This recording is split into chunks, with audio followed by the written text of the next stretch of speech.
What's up, everybody? I'm Ryan Murphy, and welcome to Ryan T. Murphy's Guide to the Movies. Today I am talking to you about Captain America: The Winter Soldier. This is one of those Marvel movies that people absolutely love. It is, for many people, one of their favorite Marvel movies. For some people, it's one of their favorite movies. It's one of the best movies of 2014. It's one of those movies that people always say is among the best things that Marvel Studios has ever done.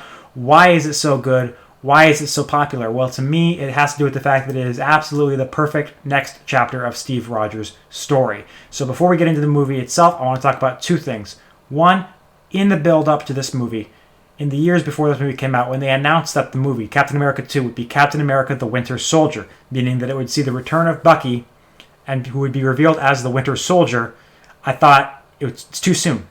That should be Captain America 3. We knew when Bucky died in the first Captain America movie that he was going to come back as the Winter Soldier, but I thought it's too soon. They should have a whole movie of Steve being in the modern world, learning about the modern world, making new allies like the Falcon, making new friendships, having his own adventure, and then you can have Bucky come back. But if it's not going to work if you just bring him back first thing. Welcome to the modern day world. By the way, Bucky's back. It just seems too soon. And lo and behold, I found out that the same concern was held by those who were making the movie when the idea came up to make it about the Winter Soldier in the second movie only.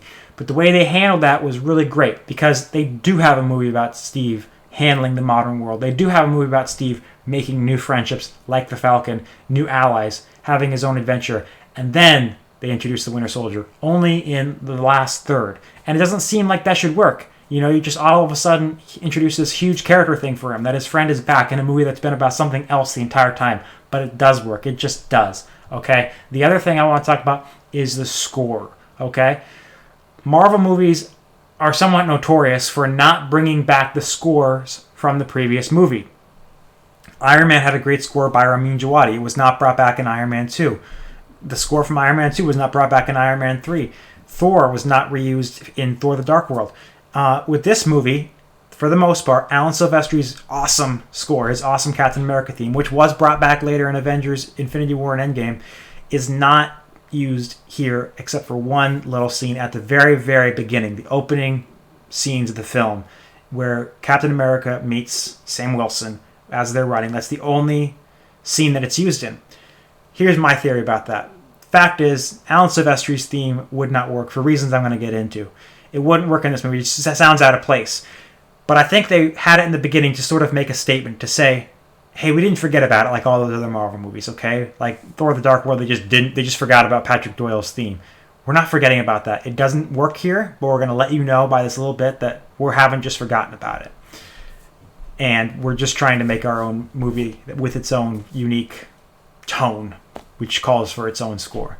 I thought that was a really cool thing. But now we can get into the actual movie. As you guys know who have seen the previous episodes of this, I talk about the A and the C and then the B. That means the overall story, the point you're trying to make, and how you get there. And if you have a good A and C, you have at least a salvageable movie. 9 out of 10 movies for me, even the bad movies, have good overall stories, something about them that works. It's in the B that they screw it up. This movie kind of has a great everything, but it does have a great A and C. So what is it? Well, first of all, the same writers wrote all 3 Captain America movies. They wrote this movie and the first one, and they tried to make them as disparate as possible, as different as possible. They said, basically, they didn't say this, but basically what the movies are America pre-Watergate and post-Watergate, or pre-Vietnam, post-Vietnam, if you like. Basically, the first movie is very primary colors. It's very whimsical. It's a Joe Johnston directed movie. I don't know if Joe Johnston would have even been interested in directing this movie. Because it's so not that. The first movie is basically like Raiders of the Lost Ark. Joe Johnston worked on Raiders of the Lost Ark. It's very primary colors. The fact is that in World War II was one of the most romanticized periods of American history. It is one of the most romanticized periods of American history. Not that the war wasn't terrible, but we had this very clear divide between right and wrong, good and evil. We had these bad guys who were literally villains trying to take over the world that we had to save the world from. They literally had funny mustaches and an evil badge they put on their sleeves. So it was very black and white. And because of that, it's very red, white, and blue. and so that's what you have with the first movie. You have this very whimsical score by Alan Silvestri, this very flowing score of adventure and fighting and beating the Nazis. Captain America, that fits. And even in the Avengers, Captain America says, "Aren't the stars and stripes going to seem a little old-fashioned?" And in this movie, they don't even show up until near the very end. So this movie is very much a colder movie. It's a movie about the post-Watergate, post-Vietnam war that Captain America is thrown into. Because after Vietnam, we didn't always know if a war was right or not. We didn't glorify the war the way it was glorified, or we didn't glorify the soldiers as much as they were glorified in World War II. And people didn't know that the cause that America was fighting for was right necessarily. And then comes Watergate, and before that, the Pentagon Papers, which came out of Vietnam. And all of a sudden, people didn't know if they could trust their government, and people haven't trusted the government since. And so that's the much colder world, much colder America that Steve Rogers finds himself in. So what do you do out of that? What's the story you tell out of that? And the writers came up with the best possible solution. They came up with the best possible idea. They said, it's a government conspiracy movie. Like 3 Days of the Condor, which I feel the movie tries to actually reference by casting Robert Redford.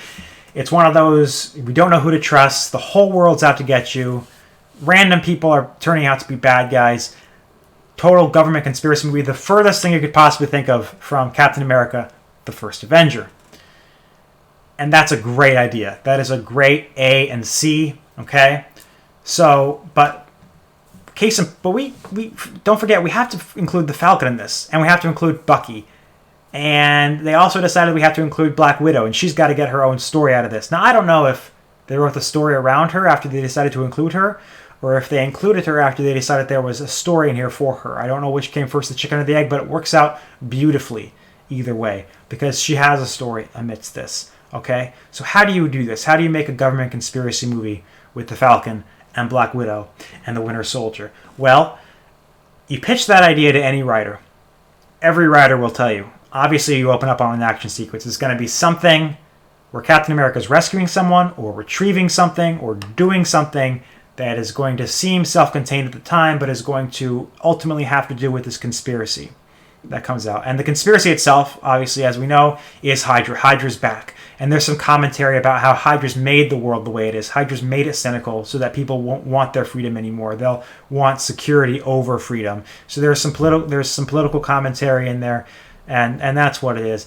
But basically, we have an opening action sequence, and he's partnered with Black Widow. And it's in that sequence where he learns about how screwed up the current ways are, that there's secrecy, if not outright deception. Not to say there was no secrecy in World War II, but there's more secrecy, there's more compartmentalization, there's more lack of trust, there's often outright deception with our government, with S.H.I.E.L.D., and Black Widow represents so much of that for him. She represents, after that beginning, someone who he cannot trust, okay? And Nick Fury does too, to a certain extent, because then Nick Fury introduces him to Project Insight, and he doesn't like that. All of a sudden, he's questioning whether or not he wants to even continue on this path that he's on, to continue to be a S.H.I.E.L.D. agent, which he has become since the ending of the first Avenger. So that's his storyline, okay? Before we get into the villain, right? Before the villain shows his face, before we get into the sort of the main premise, that's his sort of character storyline. That's like the John and Holly McClane thing, right? There's always a character storyline that's going on before we're introduced to the villain, before we're introduced to the main antagonist. And of course, the main antagonist will somehow fix that problem, right? Like John and Holly McClane have marital issues. Enter Hans Gruber. By the end of the movie, the marital issues are seemingly fixed. Alan Grant doesn't like children. Enter dinosaurs. End of the movie, Alan Grant likes children. Okay? So, that's his thing. Okay? So where does the Falcon enter into? Well, the Falcon is entered into in this movie in the low moments, in the downtime moments between the action scenes. Black Widow, he's running into when he has an action scene. Then when he has some downtime, he's hanging out with Sam. So the very opening scene of the movie is Captain America just running, just jogging, just in his everyday life. He meets Sam Wilson. Hi, Sam, Steve, we're going to be friends. Okay. Then go into the action sequence where we set up what his character issues are going to be. We're also setting up the main plot line, and we're also setting up his relationship with Black Widow. She represents basically his lack of trust, which is his entire character arc. And then he goes and he talks to Sam about that. Sam is the sounding board for his problems. He goes and he talks to him in the downtime moments of the film in that first act. So that makes a pretty great first act. It introduces Sam Wilson as someone he can confide into, and it introduces his insecurities with his job amidst an action sequence, and it sets up for the bad guy to enter. Enter the bad guy, Hydra. We know it's entered into the second act when Nick Fury is attacked, and once that happens and we see the Winter Soldier and there's a government conspiracy theory, we know now we're in the second act. We've been introduced to the villain. We've been introduced to the main antagonist. Steve Rogers Nick Fury goes to Steve Rogers' apartment, gives him the thumb drive or hard drive, whatever you want to call it, and says, don't trust anybody. And that starts Steve's journey. So there's a moment that I really like. There's a shot that I really like in this movie.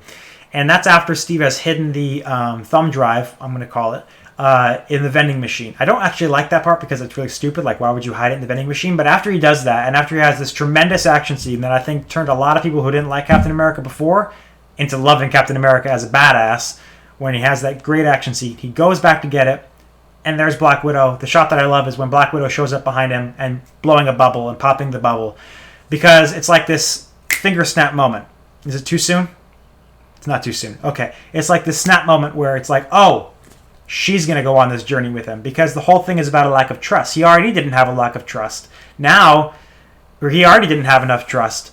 Now that the villain of the film is actually exacerbating that problem, the one person that represented his lack of trust is like, oh, you have to trust her. Now you don't have a choice. She's coming on this journey with you, which I really like. And she has her own character arc within the film, which is she is that secrecy. She is that sort of agent of deception.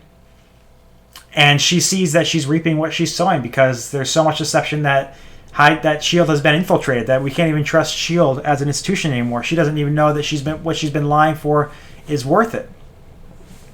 And for Captain America, he feels like he died for nothing because Hydra's back. So it's really a great storyline for both of them. Now, as far as actually where they go from there, for the most part, it's pretty simple. You know, it's not like it's this great conspiracy movie where there's backstabs and double crosses everywhere, and it's a super complicated, convoluted plot where we don't know what's going on. It's actually pretty straightforward.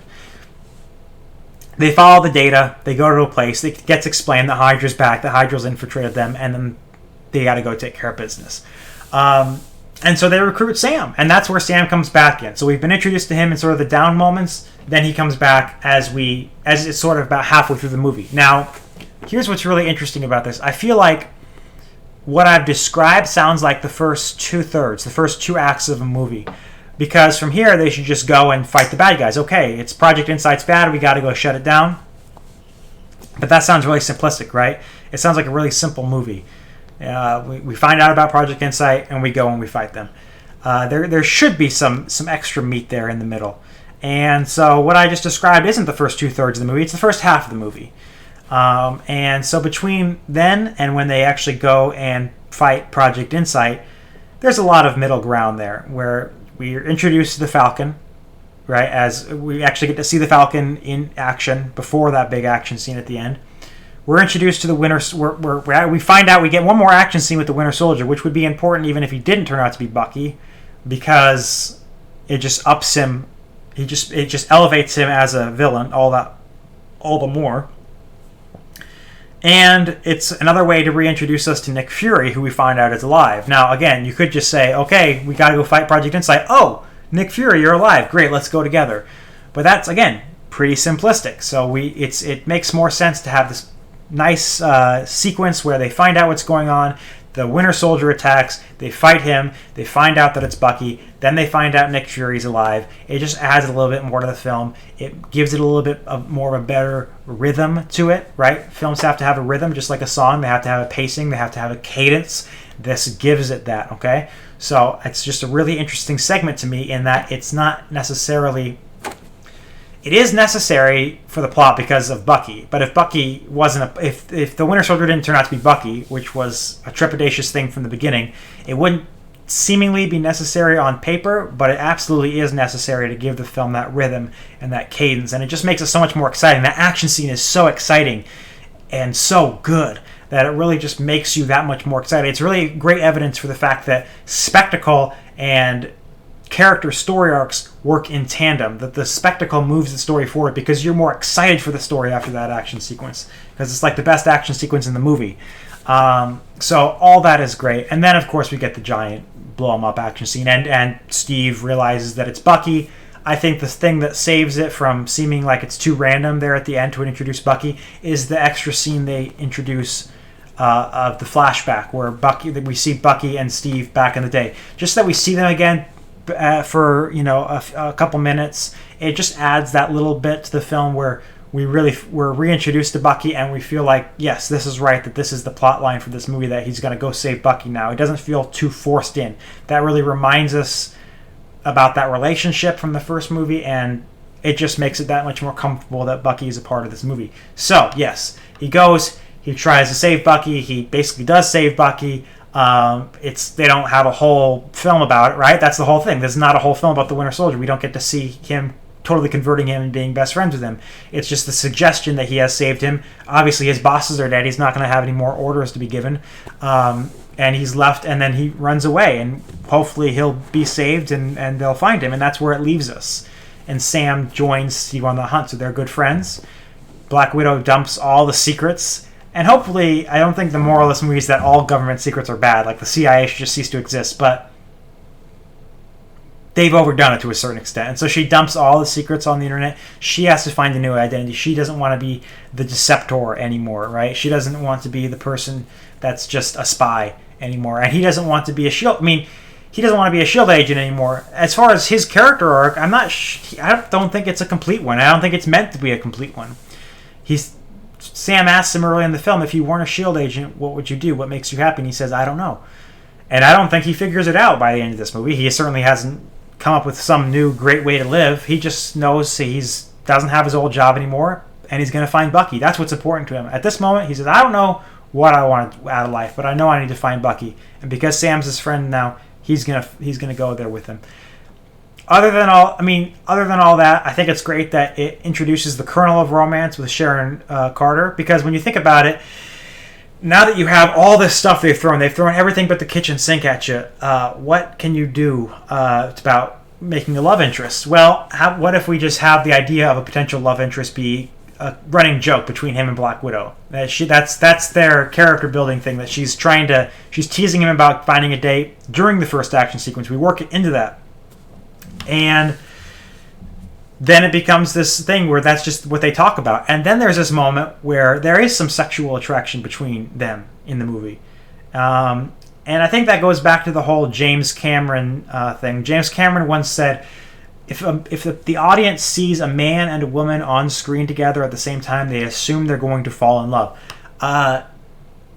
The fact is that that's true. And once the audience saw Captain America and Black Widow, they probably would have already presumed that she's a love interest. So the writers play around with that while making sure this is not the intent, that they're going to end up together. So they have the kiss, right? Anytime two people kiss, even if it's under pretense of under some other pretense, it's still meant to indicate some sort of sexual tension.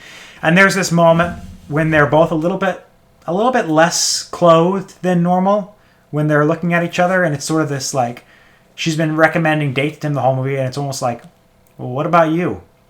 And it's almost like, nah. They both go, nah. It's suggested, basically, if you have two people who go on an adventure like that, who are both incredibly hot people, that the idea is going to enter into their heads, and in this case, it enters into their heads, and they go, nah, we're going to be good friends. And it sets up a friendship and a bond that reverberates throughout the rest of the Marvel movies that I just absolutely love. And yes, it does suggest that Sharon Carter is going to be his love interest in the next movie, and that never really gets explored. And of course, we all know how it ends for Steve. And so yes, in the end, Hydra is sort of responsible for clearing up some of Steve's problems, because he doesn't realize a whole lot about what he wants in the end, but he does kind of quit his job. And that's because of them. They made it so that he had to quit his job because S.H.I.E.L.D. is no more. And also they bring in Bucky, who is now his sort of mission in life, is to go find Bucky. So that's where he is at the end of the movie, and that's because of Hydra. So in a sense, they did sort of solve his character arc for him, and the same thing goes for Black Widow. So why is Captain America the Winter Soldier a great movie? It has the absolute best plotline you can come up with for this kind of movie, which is let's make an old-fashioned government conspiracy movie.